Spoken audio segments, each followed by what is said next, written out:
Welcome to Abhila. This is your Professor Dr. A.R.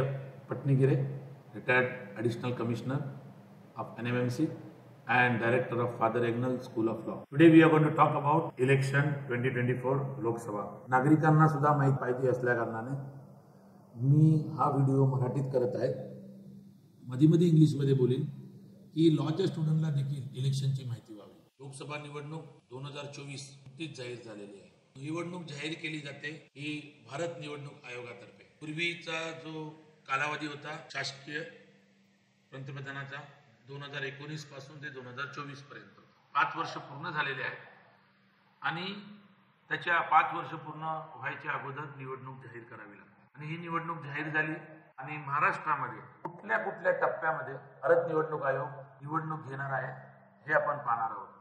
आणि टप्प्यामध्ये का निवडणूक आयोग नेहमी टप्प्यामध्ये निवडणूक घेत असतो. पूर्ण देशभरामध्ये निवडणूक घ्यायची आहे. आपल्याला माहिती आहे की the world's biggest democracy is India. एवढे नागरिक आहेत, एवढे राज्य आहेत, या सर्व राज्यांमध्ये निवडणूक घ्यायची आणि हे सर्व निवडणूक घेण्याचं प्रक्रिया आणि काम भारत निवडणूक आयोग करत असतो. सर्व मशिनरीजला एकत्र आणणं, एकाच टप्प्यामध्ये निवडणूक घेणं सर्व राज्यामध्ये शक्य होत नाही. याचे कारण वेगवेगळे आहेत.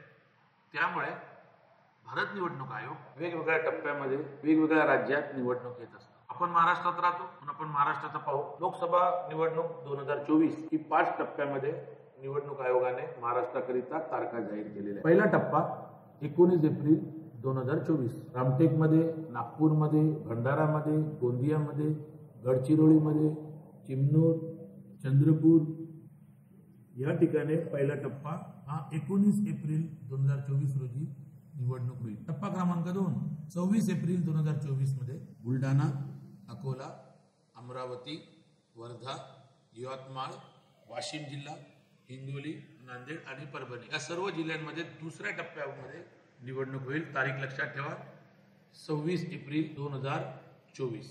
टप्पा क्रमांक 3 7 मे 2024 रोजी रायगड जिल्हा, बारामती, उस्मानाबाद, लातूर, सोलापूर, वर्धा, सांगली, सातारा, रत्नागिरी, सिंधुदुर्ग आणि कोल्हापूर या जिल्ह्यांमध्ये होईल. टप्पा क्रमांक 4 13 मे 2024 नंदुरबार, जळगाव, रावेर, जालना, औरंगाबाद, मावळ, पुणे, शिरूर, अहमदनगर, शिर्डी आणि बीड.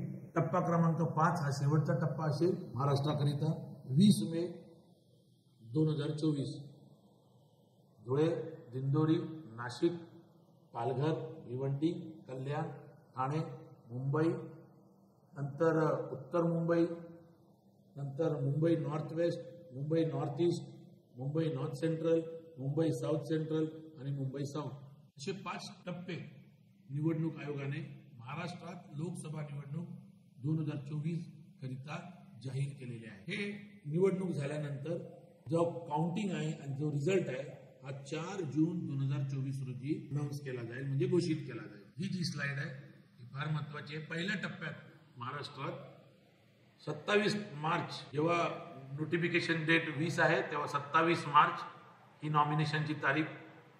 नंतर एप्रिल 4 ला नॉमिनेशनची शेवटची तारीख होती. 19 एप्रिल, 25 एप्रिल आणि 3 मे जो उमेदवारी अर्ज भरायच्या ज्या तारखा आहेत ते मी तुम्हाला दाखवलेले आहेत स्क्रीनवरती. उमेदवारी अर्ज भरल्यानंतर उमेदवाराच्या अर्जाची छाननी करणे हा दुसरा टप्पा आहे. त्याच्या पण तारखा आपल्याला दिसत आहेत. उमेदवारी अर्ज मागे घेण्याची शेवटची तारीख ती पण दिसत आहे. त्याच्यानंतर पोलच्या तारखा देखील दिसत आहेत. तर ज्या ठिकाणी 19 एप्रिल आहे त्या ठिकाणी उमेदवारी अर्ज 30 मार्च पर्यंत मागे घेता येईल. या फेजमध्ये ज्या टप्प्यात 26 एप्रिल मतदानाची तारीख आहे त्या ठिकाणी 8 एप्रिल पर्यंत उमेदवारी अर्ज मागे घ्यायची तारीख आहे. ज्या ठिकाणी 7 मे ही निवडणुकाची तारीख आहे, पोल डे आहे, ज्या दिवशी निवडणूक होईल त्या टप्प्याकरिता 22 एप्रिल ही शेवटची तारीख आहे निवडणूक अर्ज मागे घेण्याकरिता. नंतर 13 मे आणि 20 मे करिता 29 एप्रिल आणि 6 मे. माझ्या मते आपल्याला निवडणूक आयोगाची माहिती असणे गरजेचे आहे. जे निवडणूक आयोग लोकसभा निवडणूक घेत आहे, मुख्य निवडणूक आयुक्त chief election commissioner Shri Rajiv Kumar साहेब आहेत. त्याच्यानंतर निवडणूक आयुक्त election commissioner doctor Sukhbir Singh Sandhu आहेत आणि इलेक्शन कमिशनर आहे श्री ज्ञानेश कुमार. या तिन्ही अधिकाऱ्यांच्या अधिपत्याखाली 2024ला भारत लोकसभा निवडणुकीकरिता सामोरे जाईल. जी काही माहिती मी तुम्हाला देणार आहे ही भारत निवडणूक आयोगाच्या वेबसाईटनुसार घेतलेली माहिती आहे. हा व्हिडिओ फक्त नागरिकांना माहिती देण्याकरिता, विधी विद्यार्थ्यांना माहिती देण्याकरिता फक्त जाहीर करण्यात येत आहे. धन्यवाद. Please wait for my next video on election. And as the election proceeds, I am going to bring different videos of different stages. So this is the first video which I have given the information. Thank you so much. If you have liked the video, if you want these videos to be continued, please show me a like, subscribe our channel, as well as share with others. Thank you so much.